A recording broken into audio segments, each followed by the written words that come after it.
Hey guys, welcome to my channel. Welcome. Today we're going to be talking about type 5 and the subtypes of type 5 or the instincts of type 5. And before we get started, I just want to welcome you to my channel. My name is Dr. Tom LaHue, and you can check out my website in the description below, tomlahue.com. And there I have a lot of free resources. I'm adding to it constantly. Free downloads for you guys, and also there's a store there with just some fun t-shirts, Enneagram t-shirts, and some links to some books that I would recommend, as well as 2 online courses that I've just developed. One of them, the happiness information that I covered on YouTube, has been developed into a full course, as well as a course on getting over being perfect. We all recognize that none of us are perfect. Some of us have a hard time with that, though. And I am working on a Enneagram for Caregiver certificate course, so that'll be coming up pretty soon as well. Look for that update. On my website, as well as free downloads and the store and all that, you can also book Enneagram coaching appointments, and I do appointments with people all during the week from all over the world. I'd love to help you or talk with you and encourage you any way I can. Do want to thank thank those people that have signed up to be patrons. All the information is right there in the description below. So let's get into the 5, the subtypes or the instincts of the 5.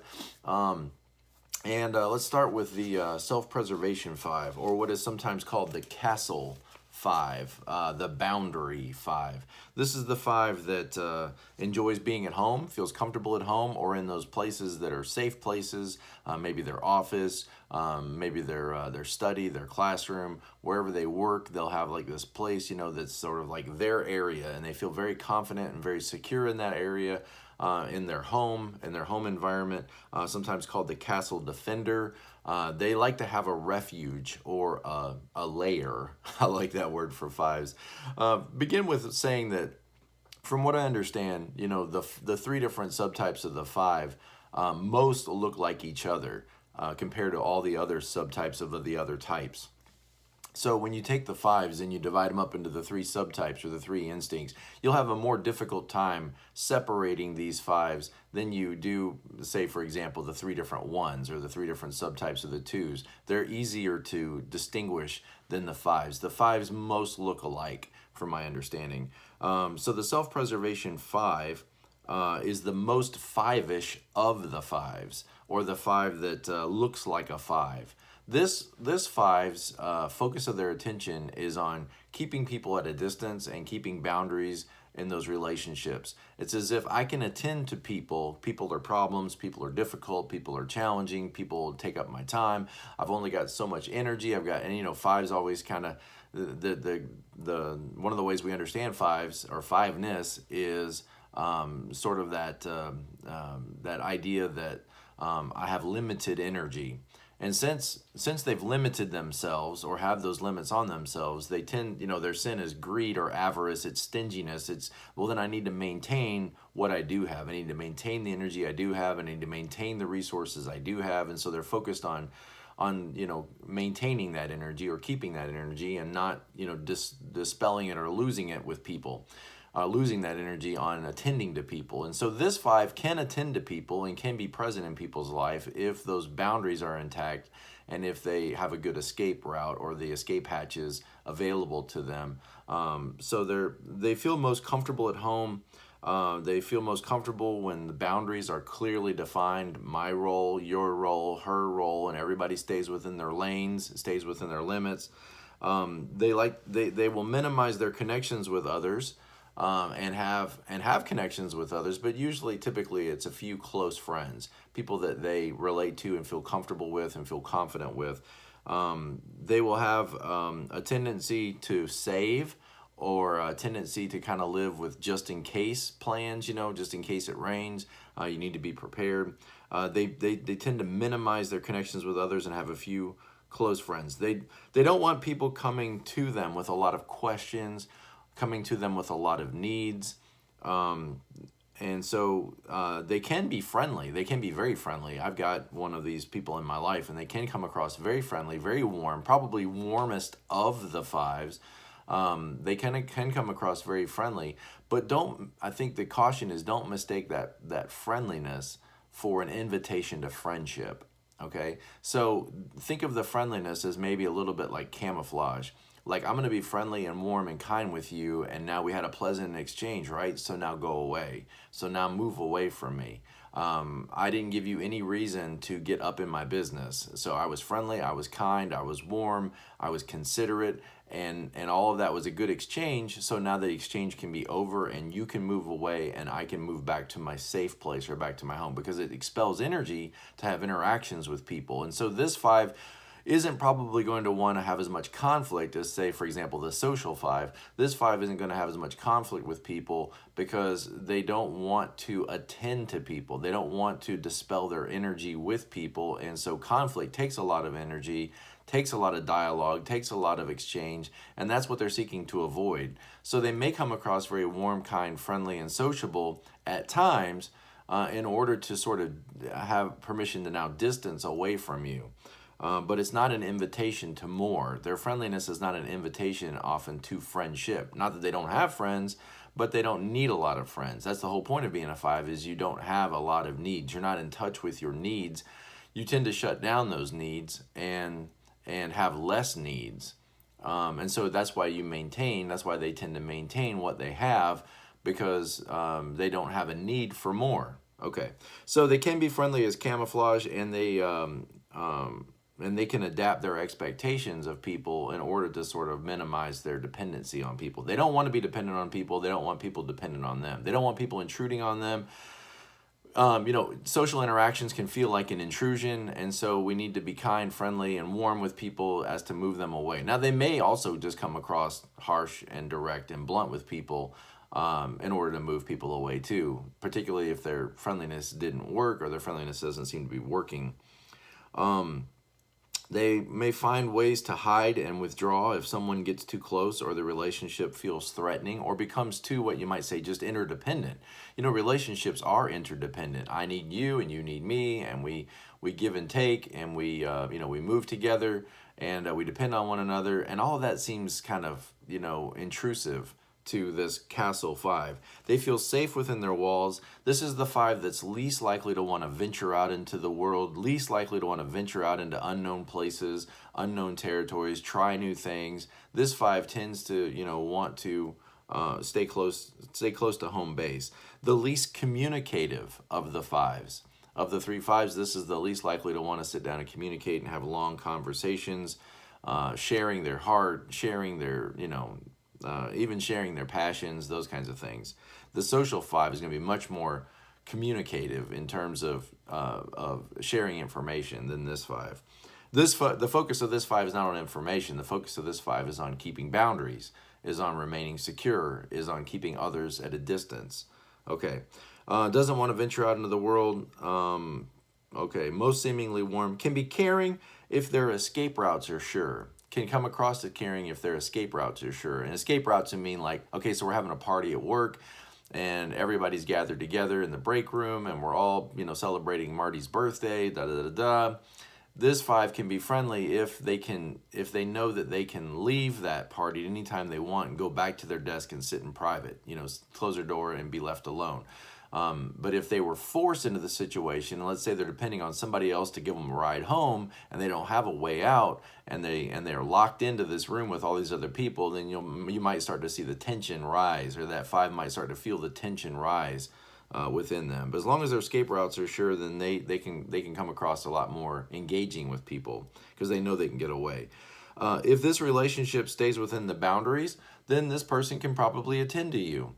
If people don't ask too much, don't demand too much, they don't start asking for things that they don't have a right to ask for, then this 5 can probably be very amiable and even affectionate and warm with that person. If everybody stays in their lanes, they can attend to them. This 5 likes to be alone. They feel invaded and intruded upon easily. They don't want to owe things to others. They don't want to be obligated to others. And they don't want others owing to them or feeling obligated to them because they don't want the attachments. Remember, part of 5ness is to be detached. And when people owe you and you owe them, then that creates an attachment. And so we don't want to be attached. We want to be detached from people. And so we don't want to owe people. They can be loyal friends with a few people that they like. and they can't even reach out and be friendly with everyone in the environment. They want to get things right. They want, like all fives, they want to get things right. They want to get their facts correct. They can be emotionally detached. That doesn't mean they don't feel things. I've had fives comment on my video saying, you're saying fives don't feel their emotions. I think fives do feel their emotions. I'm not saying they don't feel things. I just think that they're more focused on the intellectual information and the facts than they are on the emotional aspects.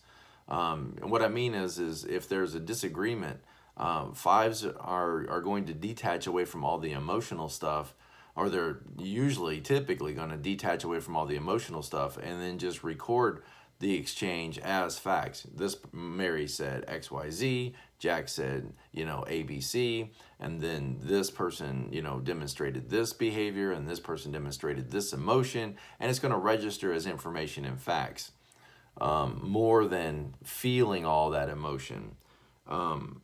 They want to make a contribution intellectually. And I don't know that that's not true of all fives, but they want to make a contribution. But here's the cool thing is these fives, they don't need all the credit. They don't need, to be a big shot. They don't have big ego needs. So they want to make a contribution in an intellectual way because of the information they shared. Fives go to 8 and they save the day with their information. They challenge people with their facts and their information. But this five doesn't have big ego needs. They don't need to be, looked up to or given the credit as much as maybe the social five does. They will engage in their work to further their work, but maybe not beyond what is necessary. So they're good at saying, hey, this is how much energy I need to expend in order to finish this, and so I'm going to expend that energy, and I'm not really going to go beyond that. They tend to compartmentalize people and jobs and tasks into roles. And so they tend to compartmentalize people into their roles, and then maybe kind of like leave them in those roles until they need on them. Maybe they'll think to themselves, who's the person that can fix a website? Well, that's Steve. So I go to Steve to fix a website. I don't go to Steve, to talk about my vacation. I don't go to Steve to talk about what I ate for dinner last night. That stuff, that information stays with me. And when I go to Steve, it's because he fulfills a role. He exists, in my mind as the guy that fixes websites, and so that's why I go to Steve. Steve fills a role. They can be very productive if they see value in their work. They may direct things, but they may want to direct things from sort of a distance. So they may be a manager. They may work over people, but they probably are going to want to do that through text rather than phone calls. They may want to do that through emails rather than meetings and conversations, because they're going to want to relate to people in a more detached way. Okay, they don't want to exhaust themselves, and this goes back to that idea that I have a limited amount of energy and I have a limited amount, of resources. They don't want to show anger. They do believe that if it's going to get done, I'm going to have to rely on myself to get it done. I think that might be a little bit of a trait of all fives. If it's going to get done, I have to rely on myself to get it done. If they trust the people they work with, they can be engaged with those people. And again, they like to avoid conflict because they are detached from people. So they adapt to fit in, but they don't really want to be seen. So they want to fit in, blend in, and then move out. Okay. There can be a certain level of resentment in these fives because they have to work hard at trying to fit in. They have to work at being nice. They have to work at being pleasant. They have to work at being friendly. And they really hate all this mundane chatter. They really dislike all this mundane small talk, that greases the wheels of relationships. And so there may be a little bit of resentment in these fives that they have to go along with all of this small talk and chatter in order to, to fit in at the office, in order to fit in at the school or wherever they work. They'll go along with it to keep people at a distance, in order to just minimize conflict. They don't want to have to be called into the supervisor's office and have to answer for themselves. All that seems very, tedious and mundane. And so there may be a little bit of resentment in these fives that they have to play along with all these niceties and play along with all these games in order to just go to work and do their job is what they want to do. Just go to work, do my job, and be left alone. Okay, is that too much to ask? And so the walls protect, the boundaries and the walls protect these fives from other people's intrusions on them. They don't like surprises. They may express their anger by just withdrawing, simply withdrawing from people and withdrawing from relationships or withdrawing from groups or withdrawing from conversations. They have their guard up all the time. Always, assessing whether or not this interaction is going to be exhausting or whether it's going to be demanding, and guard up against people intruding on their space. They're very self-reliant. They limit their needs. They don't want to depend on others. They live on very little. They tend to erase their own desires and not give much attention to them, so that then they preserve what they already have. And I think, a good example of this five, and, I really had a hard time going beyond this example, and I'm sure they exist. I just was trying to think about it, who's a good example of this five? I think of Parks and Recreation, Ron Swanson on Parks and Recreation, I think is a good example of what this five looks like. Beyond that, I had a hard time coming up with more. I'm sure that there are plenty other examples, but I thought Ron was just a perfect example of what this five looks like in my mind. And so I thought, well, I'm just going to share that one, and as a clear, in my mind, example of a Castle five. Beyond that, I'll have to think about it. All right, so let's move on to the social five. Okay, the social five, or sometimes called the professor five. This five, the focus of their attention, on the first one, the self-preservation, was on boundaries and on the roles that people fulfill and keeping people in those boundaries and protecting yourself, the castle walls. This five is focused on information. This five is focused on the focus of their attention is on mastering the information and on being in the group of people that know. Okay, being drawn to the people that know and being in the group of people that know. I think to some degree this five can look like a seven because they're enthusiastic. Sevens are enthusiasts. They find a topic and they just want to know everything and share all that information. This five can look like that because they're drawn to information and they're drawn sometimes to sharing that information. They can be very enthusiastic about their information or enthusiastic about the group in which they belong. This five could also maybe at times look like a six, because they're very group oriented. Like, I'm in the group that knows, and those people are in the group that don't know. And so there's us and them. There's an us and them about this five. Those that are intelligent, those that are informed, those that are enlightened, and I want to be drawn to them and be a part of that group. And then there are those that don't speak the language, that don't know the code, that are outsiders, and those people, exist outside the realm of this information. This five is also sometimes called the totem five, like a totem pole. And I think it has to do with the idea, I think the connotation is that this five, there is the tribe of people that know that the symbols represent the tribe. And if you can speak in the right words and use the right code and speak in the right language, and you understand, whatever that code is, everything from, it might be metaphysics, or it might be, the code of ancient Near Eastern studies or cellular biology, whatever that subject is that they're drawn to, that they've become a professor of, they're drawn to the experts in that field, and they want to get close to those experts, and they want to be seen as an expert. They want to become an expert. And so those symbols or that language or that understanding becomes the totem for their tribe. And the people that are in that tribe are the people that know and that can speak that language. And then there's all the people that are outside that tribe that don't know that language, that don't reflect that totem, or don't have that totem, symbolizing them. So these fives, again, I think the professor is a great word for this five, because they want to know and then they want to share that knowledge. But professors, have boundaries. And so these fives, of course, being fives, have boundaries. They often express that information from a distant perspective, or a distant, a professor has certain office hours, and you're not supposed to really engage with them outside those office hours or outside that environment. You don't go bowling with your professor, for example. He or she speaks from behind a desk, and so they speak from behind a PowerPoint presentation, and they have office hours. And so if you want to speak with them, you don't just walk up to them and interrupt their conversation. You have to raise your hand and be called on. And so there are certain boundaries, that exist, and you email them and they email you back.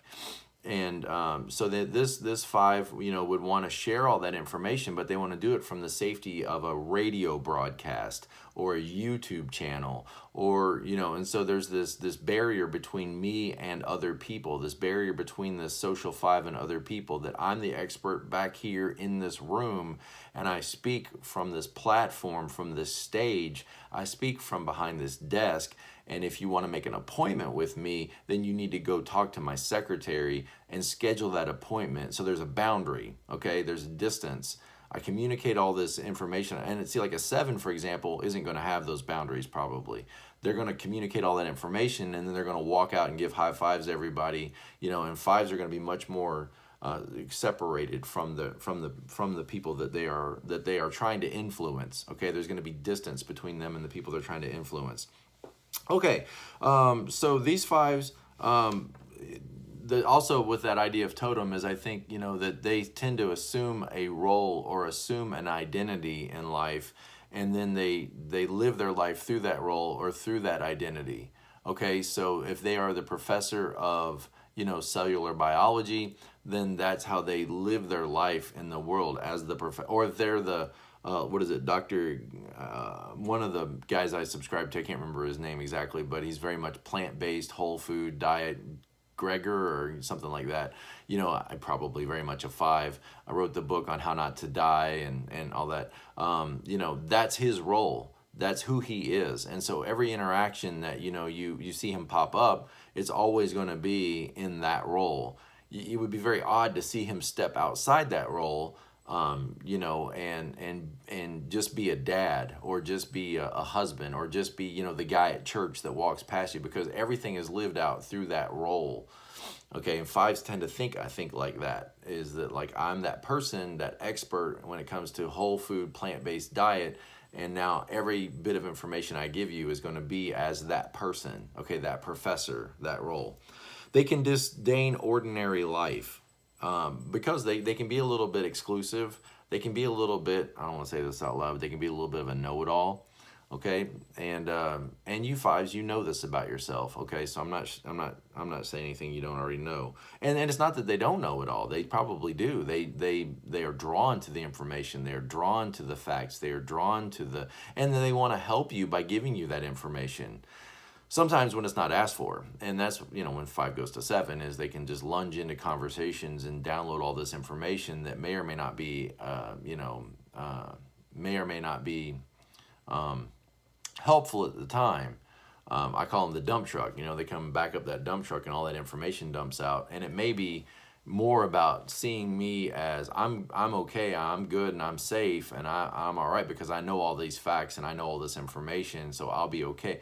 And it's like, yeah, but that information may not be pertinent at the time. And so knowing when that information is pertinent and then sharing it at the right time is what makes a 5 an 8, makes 5 a challenger, okay? Challenging people's assumptions, pulling out the rug from under their false beliefs, helping them to see that they're on shaky ground, and challenging their assumptions. That's what 5s do best. Okay. So this 5 is focused on adhering to the ideals of the group they belong to. So they're very focused on their ideals and on the intellectual ideals of that group. They want to further their values and ideals and share those values and ideals and information with others. Okay, usually from a distance. I already said that. All right. So searching for ultimate meaning for life, and they sense that things in life are meaningless and mundane. So they want to move away from the meaningless and mundane to something that is, that is meaningful and important. And 5s can tend to be drawn, especially this 5, can tend to be drawn not just to knowledge, but knowledge that other people don't possess. So they want some niche of knowledge, some niche of information, something that sets them apart, something that makes them stand out as a person who can be useful and helpful and fulfill a role that isn't already fulfilled. 5s don't necessarily care about what you know. So it's not just like they care about information, and so they're just happy to soak it up and sponge it up from whoever is sharing it. 5s tend to be a little bit, interesting in this way, is that, they're always seeking out and growing in their information. Social fives always seeking out and growing in their information and their study and their knowledge. They aren't necessarily drawn to teachers, but they're drawn to knowledge and information, but they're not necessarily drawn to what you know. Okay, they may kind of be frustrated when you start dumping a lot of information on them, because they want to be the one that has the information. They want to be the one that is perceived as the person that is the expert in the room. And so if you begin a conversation with a 5 about information, they're going to move that conversation into what they know and what you don't know. They're not interested in what you know. They're interested in what you don't know. Okay, and they want to share that information with what you know, or with what they know. So it's not like, oh, we're just drawn to information. There's a little bit of edge to it. Is they're drawn to the information you don't have. Okay, and see, in that sense, it's a fear type. I'm safe because I have information you don't have. All right, remember, 5s are a fear type, just like 7s. Okay, so I'm not picking on you. I'm with you. I'm in your group. All right, so they like their private space, but focus their attention is on how to know more about this information and become an expert in this field, and work close with others and get close to the experts in this field while maintaining a sense of distance. So as much as they're drawn to the other experts in this field, they still want to maintain that distance from them. So they want to be pen pals, with the experts, but they may not want to go out for coffee every week, and open up their life with this expert. So they care about overarching values that give their life meaning and purpose, these high ideals. Sharing information on how to eat right, or sharing information about how to overcome cancer, or whatever the field is that they're interested in. That role and that information is what gives their life meaning and purpose, is that they are learning, researching, growing, and then sharing and challenging, and that's what drives them. They're conscious of who is in the group of people that are experts and who is outside of the group. And they may want to join groups that adhere to and promote their values and their beliefs. And that whole group thing is why I say sometimes this 5 could look like a 6 maybe, because they're drawn to the groups of people that are, insiders. They can have trouble relating to everyday people. They can have trouble relating because if you're an expert, then you're always going to relate to people as though they are your disciples, or though they are as your students, or as though they are ignorant. And that's why this 5 can sometimes look like a know-it-all, and they can sometimes irritate people. They can be hard to teach. These 5s can be in classrooms and can be a challenge to teachers, because they may know more than the teacher knows, at least about some aspects of the information. And when the teacher gets their facts incorrect, or gets their dates incorrect, or their pronunciation of the person's name incorrect that they're talking about, this 5 is going to feel compelled, to correct that information, and really believes that they're helping the teacher. They don't see that necessarily as the teacher might feel like they're being undermined by that student. This 5 is going to be caught off guard when they're in trouble for correcting the teacher's facts. I'm just trying to help you. I'm just trying to correct you. Why wouldn't you want to know this? Why wouldn't this be helpful to you? Why wouldn't you accept this information? Okay, so think Einstein. His teachers said he was unteachable. Okay, now it wasn't that he wasn't teachable. It's just that Einstein probably needed to teach himself. And so these 5s are probably going to be drawn to information that they can access themselves. They're going to be frustrated by gatekeepers of information. They're going to be frustrated by, having to go to a librarian and ask some librarian, for the keys to knowledge. They want access to that information themselves, and they want to invest their time and energy into learning that for themselves. They don't want to have to go to some gatekeeper, to access that information. So for this 5, the social 5, knowledge is power. Okay, knowledge is power. They want to become an expert in the field.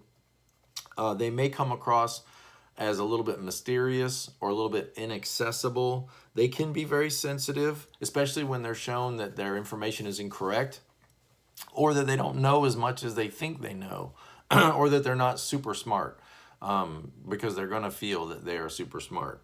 And so they can be very sensitive when they're shown that they don't know something, or when they're shown that their knowledge isn't important.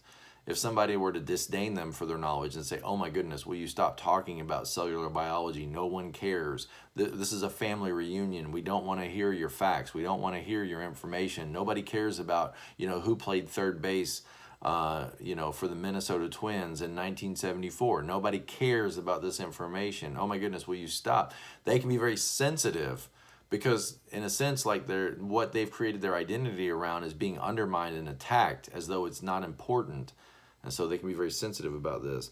They have a search for meaning in life and a disinterest in the ordinariness of quote unquote normal life, and can come across, like I said, as superior to others. They feel a connection with the other people in their group. They can come across condescending of those that are not in their group, or those that don't have access to that information or don't have that information.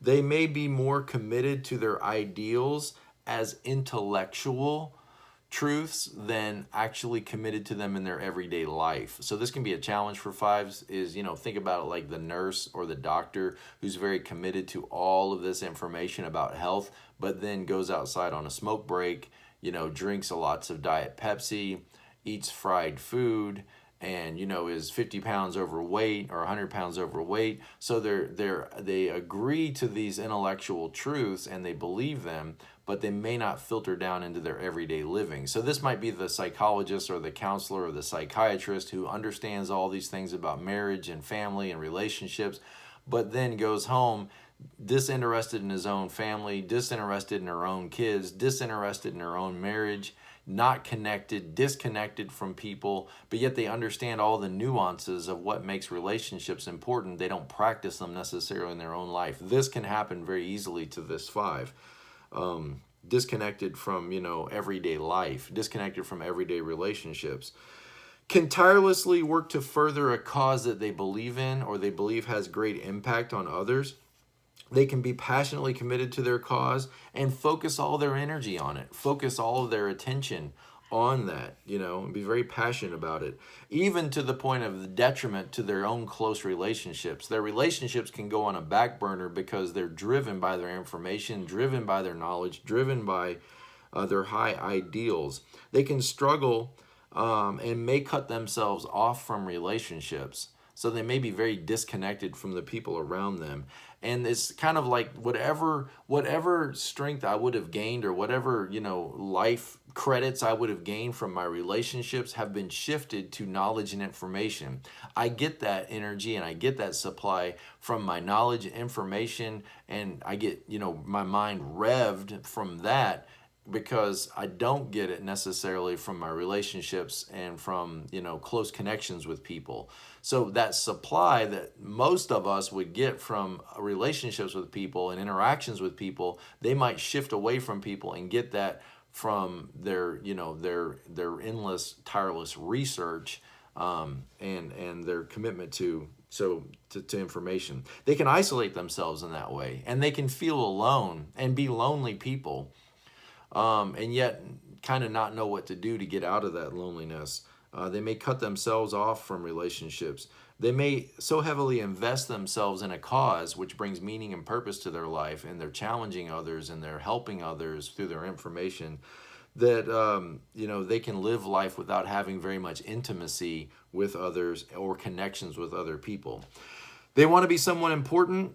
They have a passion for knowledge, and that compensates. That's the word. It can compensate. Their passion for knowledge can compensate their passion for relationships. And they might even think that through their knowledge, they're doing something more important. That any relationships they have, if they can't help those people through information, and by bringing the cure for the disease, then what's the point of having these relationships with people that you can't help, through information and knowledge? But they can suffer relationally because they cut themselves off and isolate themselves because of their disconnection from people.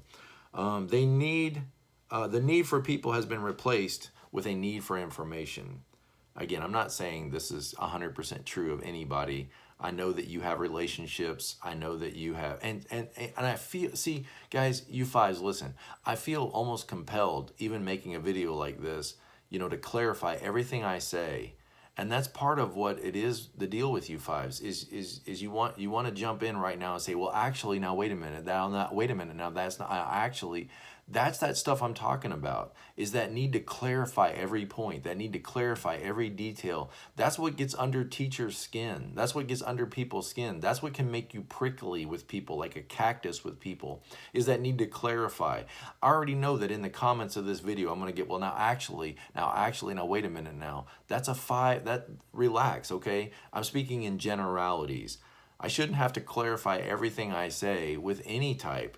You know that this isn't going to be 100% for anybody, okay? And realize I'm not a 5, so I can't speak from experience, okay? I'm not in your shoes. I'm trying as best as I can from an outsider perspective to understand the information and share that information with you. And I realize I'm not the expert, okay? So take it down a notch. All right. The need for, they hate small talk. They focus on the ideal, the essential, the sublime, rather than on what's available. So they might miss what's in front of them. They might miss, you know, what's available to them, especially in terms of relationships, because of their quest. Their quest, that's a big word for a 5. Their quest for information, their quest for perfection and knowledge and understanding, and their quest to bring information that heals and strengthens and encourages. They admire people who share their values and express their values. Now, I think there's a lot of examples of social 5s out there in the entertainment. You know, I had no problem coming up with examples, and I don't know that these are 100%, but let me just start with what comes to my mind. On the Modern Family show, Alex, the girl, Alex, the daughter, she's a 5. She's a social 5. Dumbledore on Harry Potter, I think is a social 5. Okay, mysterious, that was one of the words, mysterious. They come across as mysterious. There's people who are on the insiders, those that understand Hogwarts and understand all the spells and all that, and then those that don't, okay? Dwight Schrute on The Office, I think is a social 5. Sheldon Cooper on Big Bang Theory probably takes this to the to the 10th power. Okay, Sheldon Cooper is a social 5. He lives in that role of whatever he is, astrophysicist or theoretical physicist, and everything in his life, you know, is filtered from that perspective. Ben Shapiro, you know, the radio host, is a 5 that looks like an 8, always challenging, you know, but very much in that 5 space of information. I think that, let's see, I think that's good. Let's just stop there with examples of people. All right, let's move to the sexual 5, okay, or the one-on-one 5. This is the 5 that, the first one, the self-preservation, is all about boundaries, the castle, the walls. The second one's all about information and facts, and who's on the inside and who's on the outside, and you don't know? Oh my, you don't know, I know, and the people I walk with know, and you don't know. Okay, it's that 5. This 5 is the counter 5. This is the 5 that can look like sometimes a 4. This is the 5 that feels things more passionately or expresses those things more passionately and more clearly. This is the 5 that suffers. This is the 5 that's less detached from relationships, and the focus of their attention is on the ideal relationship. Okay, so think, you know, the culture of, let's say, what is the eHarmony? Okay, the culture of eHarmony, that we are going to put together, you know, this test, this assessment. And this assessment is going to lead you to the perfect idealized relationship that's out there for you. This is a sexual 5 culture, okay? Is that through assessments and through test taking and through information and data gathering, we can move people toward perfect relationships, or eHarmony. We can move people to eHarmony. This is the culture of the sexual 5, okay? So the focus of the attention is on ideal relationship, okay? On the ideal partner, on the ideal romantic partner, okay? So trust and confidence is important to this 5. This is called the secret agent 5. I'm not sure I really understand that one. Confidentiality and confidence. Only the two of us share this unique role. So it's you and I. It's very one-on-one. And so confidentiality is a word that's important to this 5, or a concept that's important to this 5. I'm looking for someone with whom I can share all I am with. I'm looking for someone with whom I can share my total self with. All of my love and all of who I am with this person. So they are seeking an experience of trust with a worthy partner with whom they can express their idealistic, romantic ideas, okay? More attention is on feelings and relationships than the other 5s. This 5 still looks like a 5. They don't really look like a 4. They look like a 5. Well, they might look a little bit like a 4, but they're still very much a 5. More attention on feelings and relationships than the other 5s. More connected to their feelings. And so when I have 5s say, you said that we're detached from our feelings. Well, I'll have you know, maybe you're a sexual 5, because the sexual 5s are more in tune with what they're feeling and more in tune with relationships than the other 5s. More connected to their feelings, more of a need sensed for relationships in their life. So this 5 is more relationship oriented than the other 5s. They place special value on intimate connections with people, particularly an ideal partner. They may be romantic, but they may express that romanticism through the arts, through their creativity, through their writing, through their directing or producing. I think of an example, maybe, I don't know this for sure, but maybe this is the 5, the Stephen King 5, the Tim Burton 5, that express relationships and all of these passions through a creative outlet. They seek a creative outlet like writing or visual or music to express these high ideals. John Lennon is probably this 5. I always thought John Lennon was a 4, from the Beatles. Think about him and Yoko Ono, right? Everywhere you looked, it was him and Yoko. But from my research, it looks like John Lennon might have been a 5. If he was a 5, he's probably this 5. So they seek a creative outlet. Well, who's more creative than John Lennon? The ideal they pursue is the ideal relationship. They value their private space, and they can be quite introverted. They prefer to express, their romance wordlessly, okay? Or maybe from a distance, through a song, or through a poem, or through a medium like books, or through video, but maybe not directly, like looking into the eyes and passionately sharing your heart. That may feel a little too heavy-handed for this person. So they like to do it from a distance, just like the professor, the social. They want to communicate their information, but from a safe distance. An online professor is like the perfect job for the social 5. Online professor, okay? So this is maybe the creative writer, okay. So a strong desire to find that special relationship with a person with whom they can trust, with whom they can open up their heart, with whom they can be themselves with. So a need for closeness, but there's a fear of sharing more of themselves. And so there's an inner struggle within this 5. They want that closeness, but they kind of fear opening up and sharing who they are, more of themselves with somebody. They're very idealistic about that relationship, and they may have trouble actually finding that perfect person. I would say they will have trouble. And even when they find that perfect person, they will realize pretty quickly that that perfect person is not perfect. Take my course, on getting over being perfect, because none of us are. So they're going to have a hard time. Whoever that they cast their eyes on, whoever fits that, that perfect person for them, will have a hard time living up to that idealized standard, because nobody could possibly live up to your idealistic standard of being a perfect companion. They can't.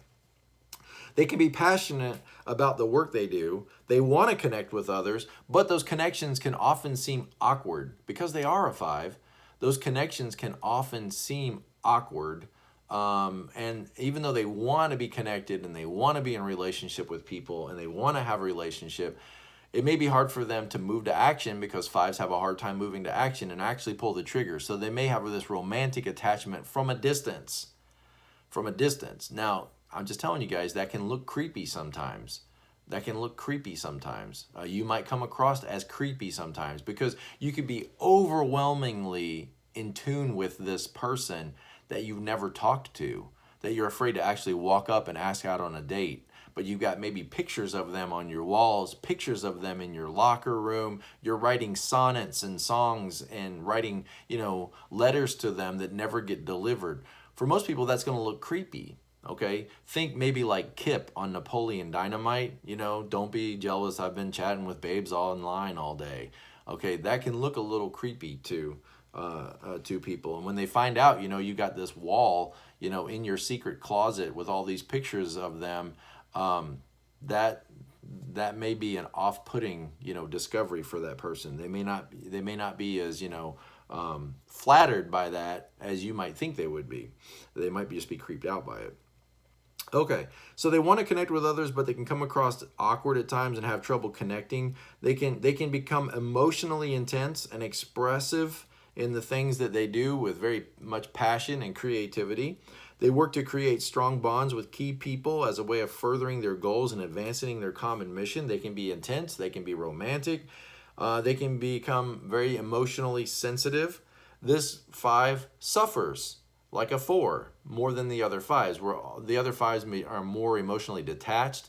This 5 is more in tune with their emotions and can be overt about their desire to find the ideal relationship. They live in an inner world filled with ideas, theories, utopian fantasies, where they want to find unconditional love and share themselves with a person.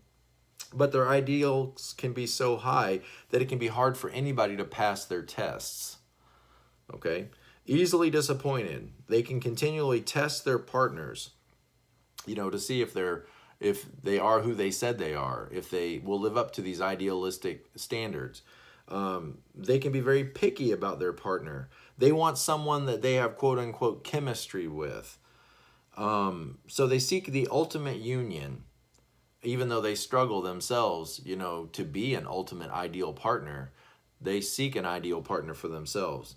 Their thoughts are clear in private, but when they actually try to speak out loud, sometimes they can get a little tongue-tied and stumble over their words and stumble over what they want to say. They may know exactly what they want to say in private, but when they get on the public spotlight, they can kind of tense up, clam up, and not be able to share it clearly. It might be stutter, So, who comes to mind as examples of this in popular culture? If you watch The Office, I think Gabe might be an example of a sexual 5. I think there's a lot of, I think, I kind of think of like a lot of negative examples of this sexual 5, and I don't mean that to say this is a bad character, because I don't think it is.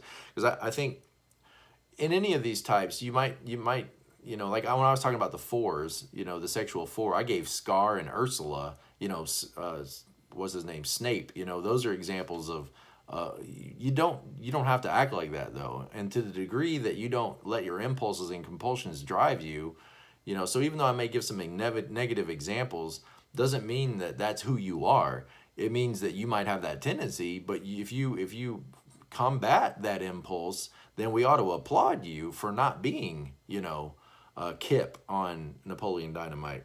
I think that maybe one of the best examples of this, and it's kind of obscure, you'd have to go back maybe and watch the movie again, but on The Corpse Bride, Dr. Finkelstein, or Dr. Finkelstein, he's basically Dr. Frankenstein, and he's trying to create, through the whole movie, he's trying to create the ideal partner, by chopping up all these bits and pieces and putting them together, and he creates this ideal, perfect companion, a female, right? Who is like a mirror image of himself. That is a sexual 5, in my opinion. If you want to know what a sexual 5 looks like, what we're talking about here, go watch The Corpse Bride, watch Dr. Finkelstein create, the ideal partner, which is like a characterization of himself. Okay, so think even like Dr. Frankenstein, Mary Shelley's Frankenstein, that whole culture I think is the sexual 5 culture. I already said eHarmony, when it's positive. But I think like maybe the Norman Bates, talk about creepy, right? The Norman Bates, maybe the Hannibal Lecter. I'd have to go back and watch that movie again, but that's what comes to mind. Is there anything else that I have on here? That's bad enough, isn't it? I mean, I've given you some pretty bad examples. And again, if you're not behaving that way, then our hats are off to you. If you're working hard, to just engage in mundane, normal life, and you're not like that, then, if you're able to walk up and have a conversation with a woman or with a person, of interest to you, and look them in the eyes and be direct and be straightforward and express your heart, then that might be a challenge. And so we applaud you, okay? So again, I hope this video is helpful to you. I hope it's encouraging to you. I hope you see some blind spots in yourself, and that maybe these things are starting to connect and click with you, that all of us are a little bit broken, and I hope that this will help you be more present to life as it is in front of you. And I realize you fives have very high idealistic standards, but real life doesn't always live up to those idealistic standards. And again, I'm not saying any of this as an expert, so I'm not trying to be the leader of your tribe. I'm not trying to be the expert in the room. This is just some research that I've done that I bring to you to help you, or help you who live with fives, to understand how you can better relate to the precious five that's in your life. Fives, we love you. You guys, can be incredible people when you're present to life and healthy. Till I see you again, thank you guys. Be present to life.